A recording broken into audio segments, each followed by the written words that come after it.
தமிழக மக்களுக்கு அன்பு வணக்கம். ஃபர்ஸ்ட் ஆஃப் ஆல் உங்க எல்லாத்துக்குமே தலை வணங்கி ஒரு நன்றியை சொல்லிக்கிறேன்.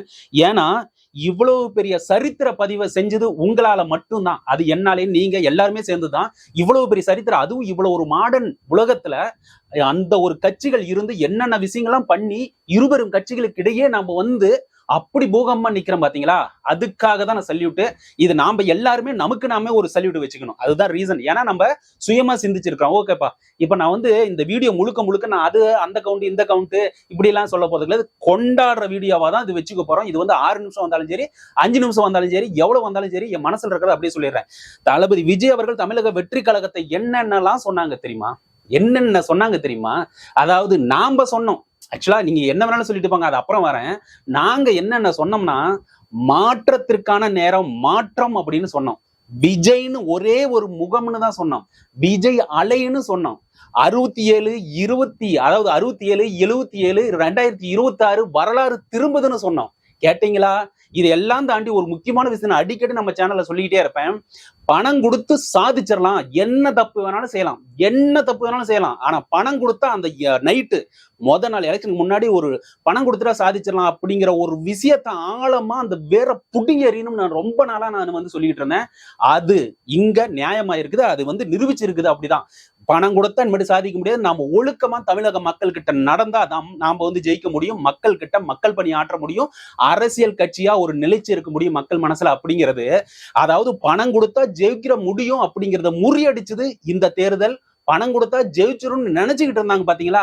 அதுக்கு இந்த தேர்தல் கடைசி தேர்தலாவே அமைஞ்சு போச்சு. உண்மையிலுமே பணம் கொடுத்தா ஜெயிச்சிடலாம்யா, அதுக்கு கடைசி தேர்தல் இந்த ஒரு தேர்தல் தான். யாரெல்லாம் பணம் கொடுத்தா சாதிச்சு நினைச்சிட்டு இருந்தாங்களா அவங்க எல்லாத்துக்குமே. அதுக்கு அடுத்தது பாத்தீங்கன்னா நம்ம எல்லாருமே படிப்படியா இப்படியா அங்க கரூர் சம்பவத்துல இருந்து எல்லா விஷயங்களுமே பல பிரச்சனைகளை தாண்டி வந்துமே இன்னைக்கு இவ்வளவு பெரிய சக்தியா இருந்ததுக்கு முக்கிய காரணம் தமிழக மக்கள். அதை தாண்டி இன்னொரு விஷயத்தையும் நம்ம அங்க பாத்துக்கிட்டே வரோம். என்னன்னு பாத்தீங்கன்னா, இப்ப அண்ணா திராவிட முன்னேற்ற கழகம், திராவிட முன்னேற்ற கழகம் ரெண்டும் போட்டி போட்டுக்கிட்டே இருக்குது. ஆனா நம்ம தமிழக வெற்றி கழகம் மட்டும் மேல போய் நிக்குது அப்படின்னு பாத்தீங்கன்னா, அண்ணா திராவிட முன்னேற்ற கழகம் திராவிட முன்னேற்ற போட்டி போடுறதுக்கு காரணம் என்னன்னு பாத்தீங்கன்னா, மாத்தி போட்டுக்கிட்டு வந்தோம் பாத்தீங்களா? அதே ஓட்டர்ஸ் அவங்களுக்கு திருப்பி போட்டுருக்காங்க. இவங்க திராவிட முன்னேற்ற கழகம் பிடிக்கல அப்படின்னு சொன்னோனையும் இந்த பக்கம் அண்ணா திராவிட முன்னேற்ற கழகம் போட்டதுனாலதான் திராவிட முன்னேற்ற அவங்க 2 பேருக்கு போட்டியில திராவிட முன்னேற்ற கழகம் பின்னாடி போயிருக்குது. அதாவது தமிழக வெற்றி கழகம் மட்டும் இந்த கட்சியில, அதாவது இந்த தேர்தலில் நிக்காது இருந்தா இன்னைக்கு திராவிட முன்னேற்ற கழகம் பின்னாடிதான் போயிருக்கும். ஆளும் கட்சியாக அண்ணா திராவிட முன்னேற்ற கழகம் தான் வந்திருக்கு. நிதர்சன உண்மை. உண்மையிலுமே சொல்றேங்க, இதுதான் நிதர்சனமான உண்மை. இதை யாராச்சும் மறுக்க முடியுமா? ஏன்னா இது பின்னாடி போயிட்டு இருக்கு. நாளைக்கு தொங்கு சட்டசபையும் கொங்கு சட்டசபையும் அமையாதுங்க. நான் சொல்றேன், நிஜமாவே சொல்றேன். இங்க தளபதி விஜய் அவர்களோட நிஜமான ஒரு மக்கள் நலன் கொண்ட, மக்களை சிந்திக்கிற, மக்கள் நலனை சிந்திக்கிற ஒரு கட்சியா தமிழக வெற்றி கழகம் அமையும். இதுல எந்த ஒரு மாற்று கருத்து இல்லை. யாரு சொன்னாலும் காம்ப்ரமைஸ் பண்ணக்கிறது. இதுக்கு கூட இருக்கிற நமக்கு ஆதரவு தர, வெளியில இருந்த ஆதரவு, உள்ள இருந்த ஆதரவு அப்படிங்கிற விஷயங்களை எல்லாம் எடுத்துக்கிட்டு வருவாங்க.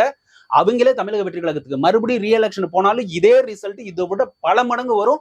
அவங்க கட்சிகளுக்கு பாதிப்பு வரும்னு அப்படி தெரியும். ஏன்னா இன்னைக்கு நடந்தது பெரிய சுனாமியா வந்திருக்குது. சாதாரண சுனாமி கிடையாது, பெரிய சுனாமியா வந்திருக்கு. அப்படின்னு சொல்லிட்டு உடனே சுனாமி எல்லாத்தையும் அடிச்சுட்டுலையா போச்சு, மெட்ராஸ்ல நடந்தது, உலகம் பூரா சுனாமி நடந்துச்சு இல்லையா, எல்லாம் மக்களை தானே அழிச்சுட்டு போயிருச்சு. எஸ், அப்கோர்ஸ் இந்த சுனாமி அரசியல் சுனாமி. இங்க இருந்து வந்த அந்த அலையில தீயவர்களை யாரெல்லாம் கஞ்சாவை புழக்கத்துல அதிகமா விட்டாங்களோ, இதே மாதிரி பெண்கள் பாதுகாப்பு இல்லாத இருந்துச்சோ, இயற்கை அதாவது கனிம வள கொள்ளை அடிச்சாங்களோ, நீ என்னடா சொல்றது நான் என்னடா சொல்றதுன்னு அரசியல்ல ஒரு சமூக நீதி இல்லாம இருந்துச்சோ, இவ்வளவு பெரிய விஷயத்தையுமே உண்மையிலுமே சொல்றேன், அவ்வளவு பெரிய தீயவர்களையும் அந்த அலை சுனாமி அலை அப்படியே கவ்விக்கிட்டு போய் நடுக்கடல தூக்கிஞ்சிருச்சு. இப்ப சுத்தமான தமிழ்நாடா இருக்க போகுது. அது தளபதி விஜய் அவர்கள் ஆள போகிறார் அப்படிங்கிறத நிதர்சனமான உண்மை. தளபதி விஜய் அவர்கள் ஆளுவார். அதாவது அந்த ஆளும் சக்தி அந்த கடவுளே கொடுத்தவன். நான் பலதரம் அன்னைக்கு திருச்செந்தூர் முருகன் கோயிலுக்கு போகும்போது முருகர் சாய்பாபா கோயிலுக்கு சாய்பாபா இவங்க எல்லாருமே தான் அழைக்காமல், அதாவது கடவுள் அழைக்காமல் நாம அந்த சன்னிதானத்துக்கு போக முடியாது.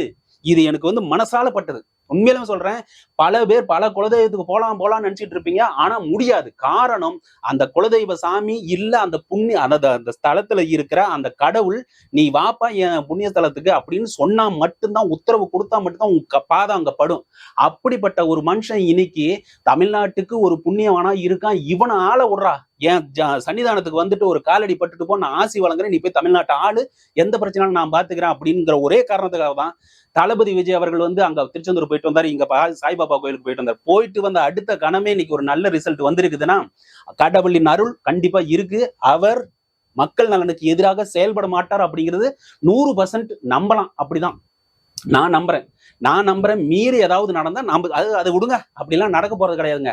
சோ வந்த சுனாமி கெட்டவர்களை பிடித்து கொண்டு போய் அலையா அப்படியே கொண்டு போய் நடுக்கடல தூக்கி எரிச்சு.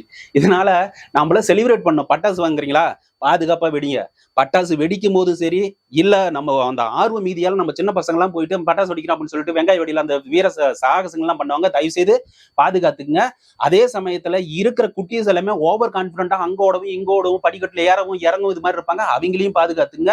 இன்னொரு முக்கியமான விஷயம் சொல்றேன், நம்மளுடைய எதிரிகள் எல்லாருமே வந்து இவ்வளவு பெரிய வெற்றி அடைஞ்சது அவங்களால ஜீரணிக்க முடியாது உடனடியா. அதனால அவங்க என்ன வேணாலும் பண்ணுவாங்க. அதனால வெற்றி வந்துருந்து தெரிஞ்ச உடனே அவங்கவுங்களும் பாதுகாப்பான இடத்துக்கு போவாங்க. அவங்கள வெறுப்பேத்துற மாதிரி ஒரு செயல்களை தயவு செய்யாங்க. ஒரு 5 நாள் 10 நாள் கிடப்புல போடுங்க. அவங்க அந்த ஆறட்டும்.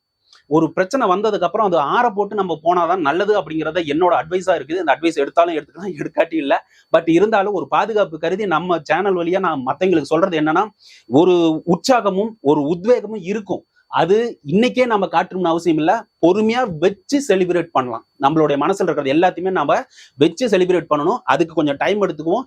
இன்னைக்கு நிறைய பிரச்சனை நடக்கிறதுக்கான வாய்ப்புகள் எல்லாமே உங்களுக்கும் தெரியும். வாய்ப்பு இருக்குன்னு இரவு ஆக ஆக ஆக 12 மணி வரைக்கும் கூட சில இடத்துல வந்து வெற்றி அனௌன்ஸ் பண்ணாம கூட இருந்திருக்காங்க. அதனால அந்தந்த தொகுதியில் இருப்பவர்கள் தயவு செய்து அந்த பிரச்சனைகள் ஏதாச்சும் இருக்கிற மாதிரி இருந்தா நம்மளுடைய சொந்த பந்தங்கள், நம்மளோட தொண்டர்கள் எல்லாத்தையும் பாதுகாப்பா அனுப்பிச்சிருங்க. அவங்க ஆதரவாளர்கள் யாரு ஆத்தரைஸ்ட் பர்சனா இருக்காங்க அவங்க மட்டும் இருங்க போதும்.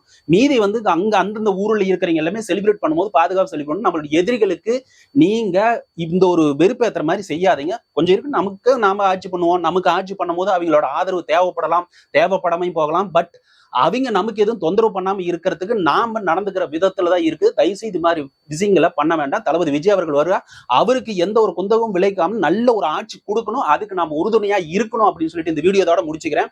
நல்லா செலிப்ரேட் பண்ணுங்கப்பா. நல்லா செலிப்ரேட் பண்ணா ஸ்வீட் வாங்கி கொடுங்க, என்ன வேணுமோ எடுத்து சாப்பிடுங்க.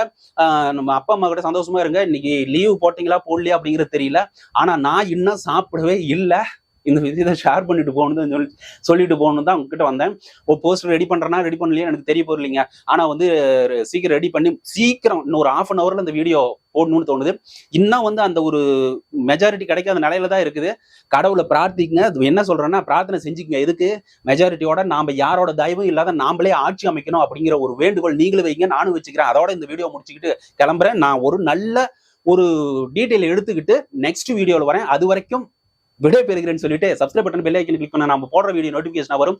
லைக்கும் ஷேரும் கொடுத்தீங்கன்னா நீங்க பெற்ற உணர்வு மற்றவங்களும் அதே உணர்வு பெறுவார்கள் சொல்லிட்டு விடைபெறுகிறேன். நன்றி, வணக்கம்.